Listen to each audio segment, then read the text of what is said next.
Hello and welcome to StroongeCast episode 69. How do you know when to stop?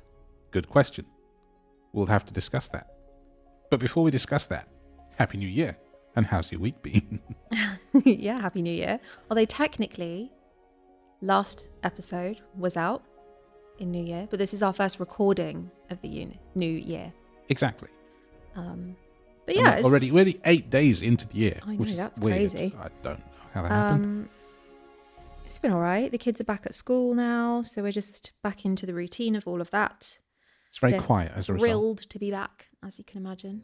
Yeah. Especially as it's been so cold this week. Icy. Icy. We had -6, which for London is pretty rare. Yeah. We might get like -1, 2, possibly 3, but -6 is like a bit of a stretch for us. So it's been quite cold. Yesterday was super icy. Today it's just wet and damp and miserable outside. Typical London. Especially this time of year. Yeah. So my week's just kind of been us getting back to normal routine. The daily grind. Yeah, keeping an eye on the cat, Luna, because she's not well at the moment. So keeping an eye on her and what she's doing and where she is. Indeed. So she's using your hot water bottle. Lots of hot water bottles. Yeah, lots of blankets. It is chilly. But yeah. Your week? Nothing. Truly. Nothing. Read a lot. You've been playing a lot in the evenings. Yeah, that's true. I think people just being at home more means that we've played a lot. Yeah, no one has any money or wants to go out in January. No. I don't have anything, so yeah. No. Playing is passing the time. And watching Alice continue to play Donkey Kong has been great fun. Yeah, she really gets into it, doesn't she? Yeah, but I have actually had occasion to play my own Switch a bit, which is nice. Yes. We take turns. As you should. As you should. Yeah, truly not a lot. So I'm thinking, I can't remember if anyone answered last week, but someone did leave a comment on last week, and it was Tara. I haven't seen that. Oh, you What pull did it she up. say? Briefly. She was saying, if memory serves, that they take their stuff down quite soon after because it's one of their kids' birthdays, and I cannot and you remember want to have exactly which it the differentiation between Christmas and birthday. Yes. Yeah, because that's really hard, I think, if you've got a birthday around... if you've got a birthday around Christmas, I think that must be really hard because you're like... You just get lumped in with Christmas, don't you? Oh, here's a present for birthday and Christmas. Well, that's true of one of our listeners, isn't it? Who we actually did a Stroonge card for, Bradley, whose birthday is Christmas Eve, which sounds quite traumatic. Yeah, ways. my aunt's birthday. Can't remember if it's Christmas Eve or Boxing. I think it's Christmas Eve as well. Yeah. I think you said to me it was. Yeah. It's a good question, actually. If you have a birthday around a particular holiday, do you find that your birthday gets overshadowed by said holiday? Or is your family really good at making sure that you actually have a good time? So I can't see. Maybe I'm looking at the wrong episode. I don't think I am. Maybe. Oh yeah, I am. That might be why. I think you might be. I don't know why, because I clicked on the right one and... This happens. It's okay. Oh dear, honestly. She's got it. She's got it. Yeah, I do have it. What is it? So, yes, Tara said they put their stuff away on New Year's Day because it's Jared's birthday on the 8th of January. So they like to have that, That makes a lot of sense. That separation. Our stuff is all down now. Yeah, it took me a few days, but I think I did it on the 2nd. You did. Most of it. And then it was just the cushions and bits and pieces. But most of it was done by the 2nd. So that was all good. It's quite nice, actually, to get back to sort of normality in a way. Yeah, we only have a small house. So although we don't have a massive tree, it does take up space. So it is quite nice Yeah, when everything goes away and there's just, the room just looks more spacious, and I do like that. definitely.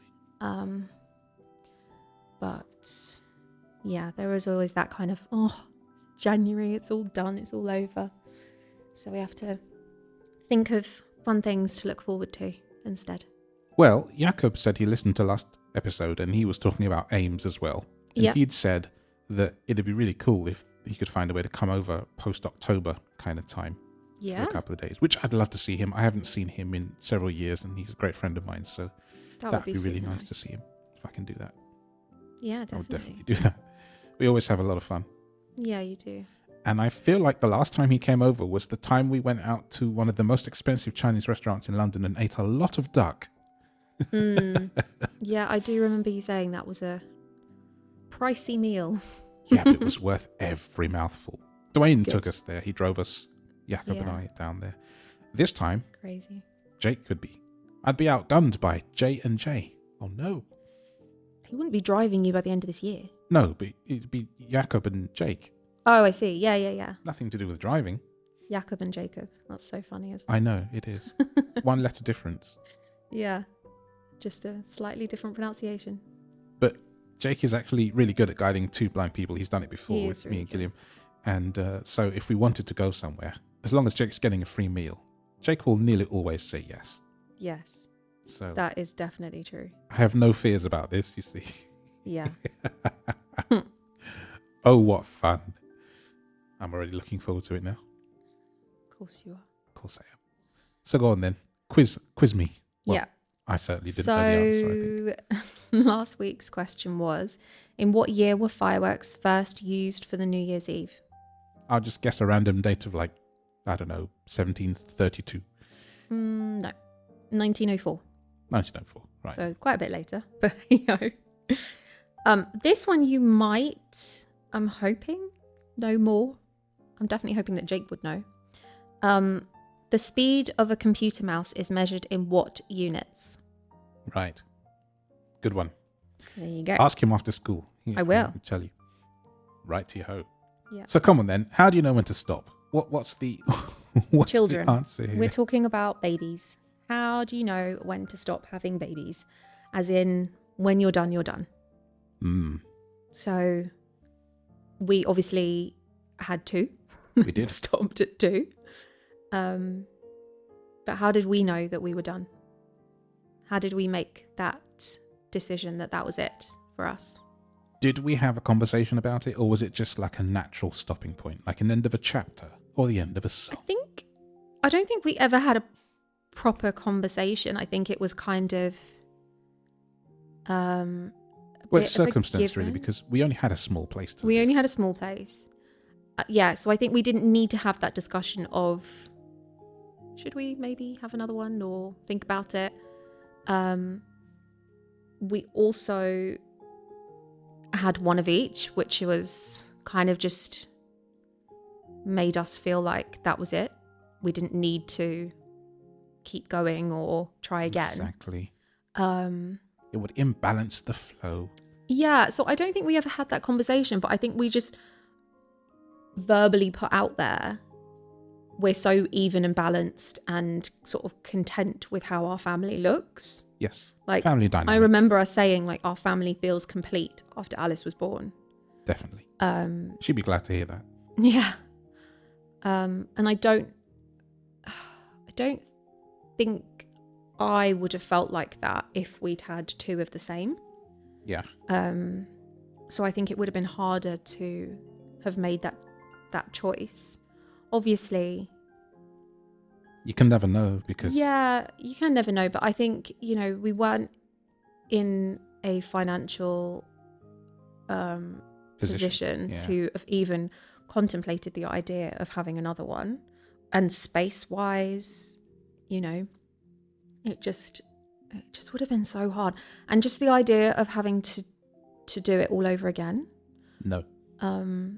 Now feels horrendous. Back then, I think, like, as Alice sort of hit being a toddler, I did think, I think that's quite natural for a lot of women to have those. Broody thoughts. Yeah, it is. It is Essentially. broody. And you look at all the other babies and, you know, that's why women continue having babies, because you forget a lot of the difficult side. You forget the childbirth. You forget the sleepless nights. You forget all of that hard stuff in order to have more. So they're definitely, and also hormones plays Such a sadist. a big thing. I know, right? Whereas you guys don't really have that. You don't have the hormones that takes over and says, oh, we're just going to block that part out. I don't think men necessarily get broody. And if they do, it's in a different way. Yeah. I know you were absolutely no more. Yeah. Right from once we had Alice, like there wouldn't have been any more. Yeah. And I remember my family going, you going to have any more? I'm like, no. But why don't you explain then a bit about why you felt so strongly? It was the completeness. It was the not coping very well with all the screaming and crying. I'm not good with that stuff. I'm just not good with it. Some people just take to it and can deal with it. But it does me head in. And they can't help it. They're babies. Like, I know that deep down. But that does not make my brain any happier with the noise. Yeah, you do struggle with the baby and toddler age. Once they hit about sort of, what, 3, 4, 5? 3, 4 is fine. Great. No problem. Yeah. But those first few years, you do really struggle. So that definitely would have played a big factor. And also, we had 2 babies that did not sleep. That didn't help my disposition. Yeah. So that definitely would have played a huge factor. But they grew up to be such lovely people. That's it. And that's why people keep having them. Keep having more and more babies. I love them. And they're both my favourites, right? Yeah. And I would do anything for them. But I would not give them another brother or sister. I'd draw the line. Certainly not at this point Not in our lives. You're over 40. I'm very much approaching 40. And I just don't think... I've always been like one of the younger mums. Yeah. I don't think I would like it being one of the older mums. It must be quite a different experience. Yeah. Well, for your mum, it would have been hugely, because... I would have loved... You know what? I would have had her on this podcast Definitely. one day, to explain that. Yeah. Because she would have been the ultimate candidate. She had me at 15. Yeah. And then your sisters, I think she was in her late 30s. Exactly. And then she's like 40, 41, early 40s, I think, when she had... Possibly. I think she was in her Another big gap. 40s. But I would have called her up or had her come in for an episode and talk to us about the differences in differences, parenting. Yeah. Because physically you're in such a different place. Like, I feel like when we had ours, we were younger. We had the energy. We were both in our 20s with both of them. Yeah. Like, I was 23 when I had Jake. Like, That's nothing. it really is nothing. And I was only 23 like by a month. So Yeah. all of my pregnancy was 22. So I was really young, you know, fit and healthy and all of that stuff. So I had all the energy to do everything. She's still proper fit, by the way. It's very cheeky. What about I've lost you then? my train of how thought did you now. Feel? Yeah, I know. But how did you feel? I mean, if you can remember, right? There's only 3 Yeah. years difference, but 3 years is a long time in terms of how you personally feel about life, the universe, and babies. You know? I don't think I felt necessarily different. The pregnancy is different because it always is, because you've then got a child. It's very different, your first pregnancy, because it's super easy in the sense of, I need to relax, so I'm going to relax. I don't have anybody else, as in a child, needing my attention. It was very different. And Jake wasn't yet in nursery when I was pregnant with Alice. So he was, you know, I needed to be with him and look after him constantly, like every day. You know, there wasn't really any downtime. So that was harder. But then I don't think it was like, energy wise and body wise and all of that, I don't really think it was that different, to be honest. Yeah. It's different because now you've got 2 instead of 1. So it's just a different transition that, you know, you're splitting yourself, and that's so much harder. And I think that plays a big part in why I didn't really, like, on the surface, I would say, oh, I'm so broody. Like, I see another baby and they're so cute. Or, you know, you see little baby outfits and you think, oh my gosh, Yeah. that's adorable. It's so tiny. But then reality, when you really think about it, the idea of having more children to split myself between just felt That's it, isn't it? impossible. Because then there's going to be a ratio problem. Yeah.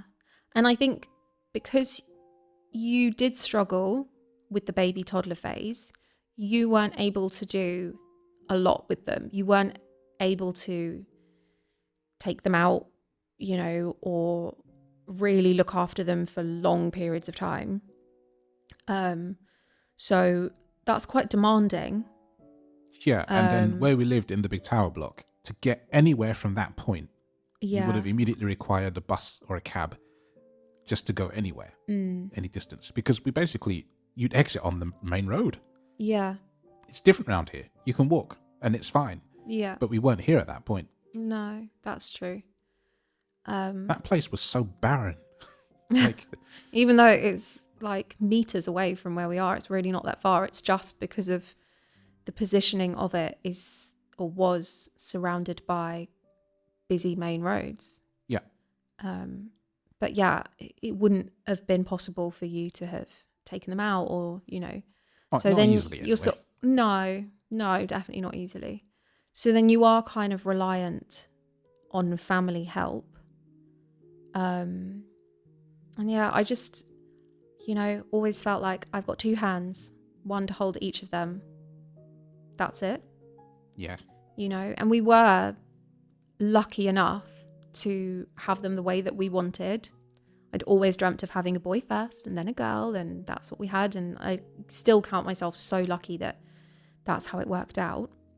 Yeah. And then I do remember thinking, like, as they got older and thinking, like, obviously they have their moments. Kids are hard, right?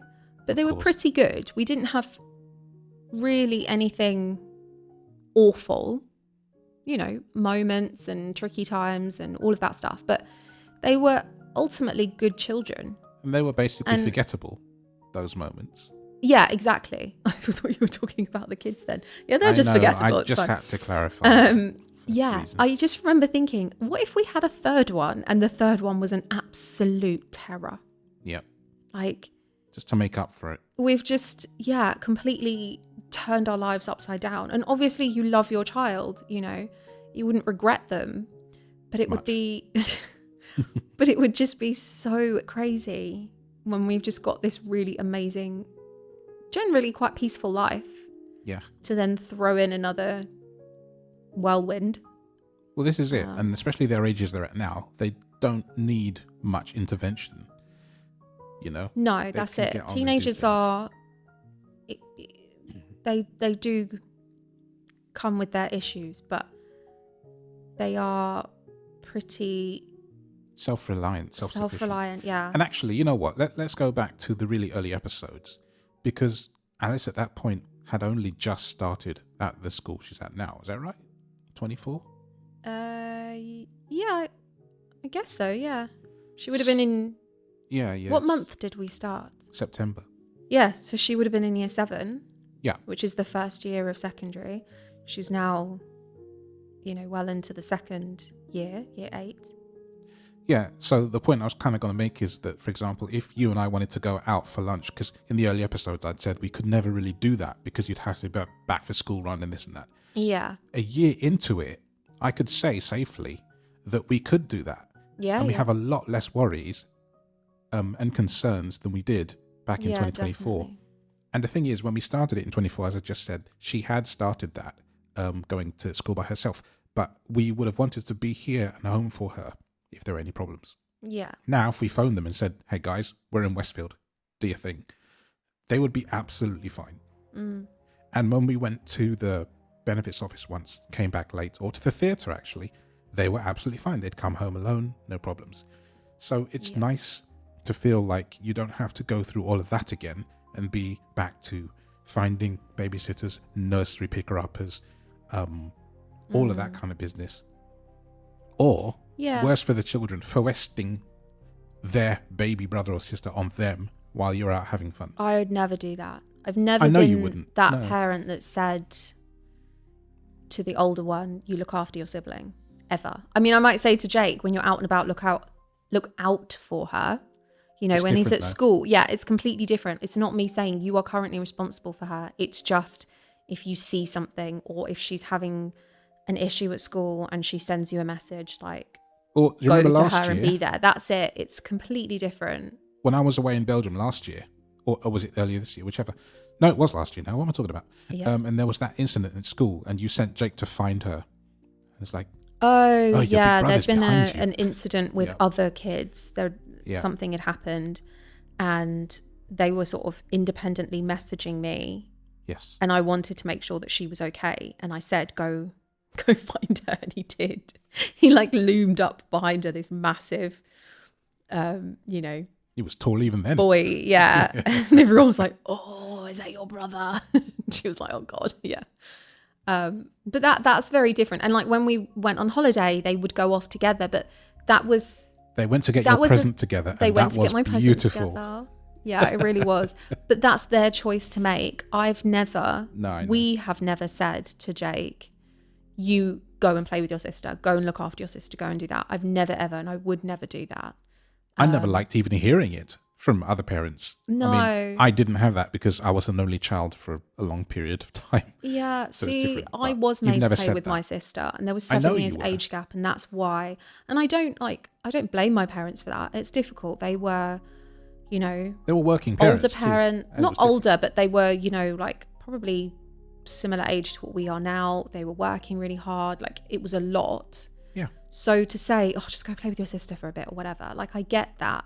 I'm not at all blaming them, but it was just something that I felt very strongly that I didn't want to do. Yeah. Um, And you never have. And we We've never never have. said, oh, just go play. yeah. You might say, oh, why don't you play a game together or suggest it? But I would never force that. No. So yeah. So I guess if we take it back to the title, But you know what? All of that ties in. It does. You might think it's sort of tangential. no, I was just but going to kind of like round up a bit, I guess, and say Yeah. ultimately we knew we were done because we felt like we were were done. complete. Yeah. Yeah. There were quite a few factors, weren't there? There was the house itself. Just we only had a set amount of room. But say, for was- instance, money wasn't an issue. We had a house with multiple bedrooms, like that would have been fine. Do you think you would have been open to the idea of having another one? I think maybe, but I also think maybe not because of the balance we have. Then you'd have to have other one. Oh, God. Right? And then hope And that suddenly you're it doubling your lot. Like, yeah, which is just at that point, oh my gosh, yeah, what are you no, doing? no. Having a baby menagerie. Like, no. No. That's it. I mean, what's a group of babies? A murder of babies? Wow, that's harsh. Oh, it would be a gaggle Oh my of babies. gosh. A given the gaggle. wording. But A giggle? Giggle of baby? maybe a tantrum of babies. Tantrum of babies. Yeah, quite possibly.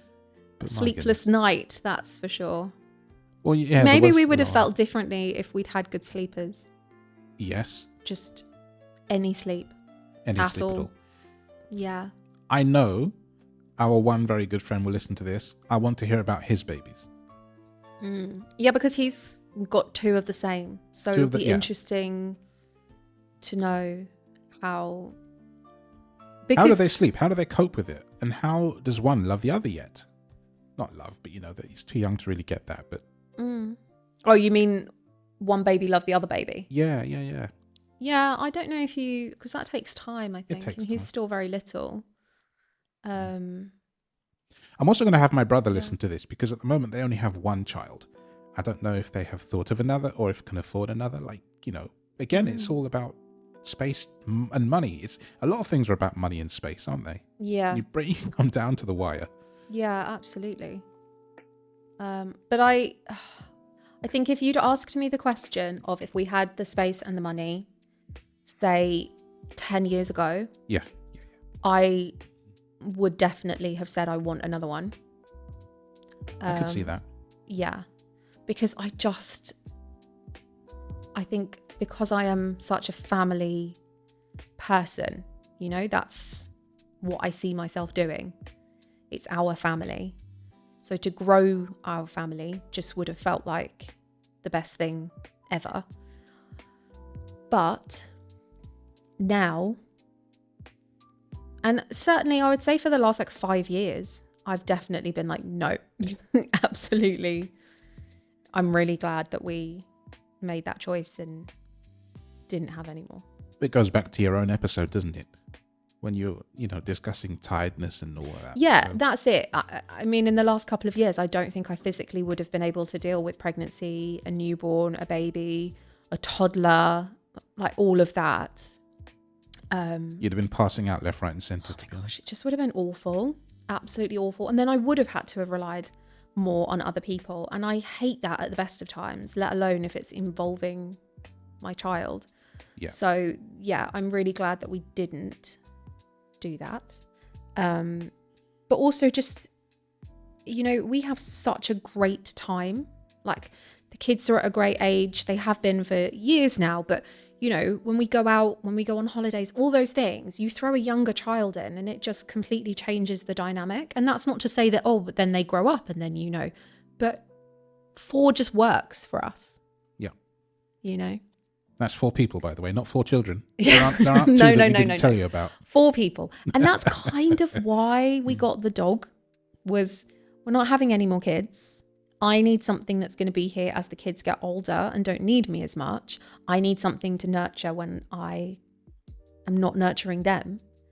And therefore we got Penny. And she is absolutely the best sort of, what's the word? Not cover up for those feelings, but like, I can't think of the word.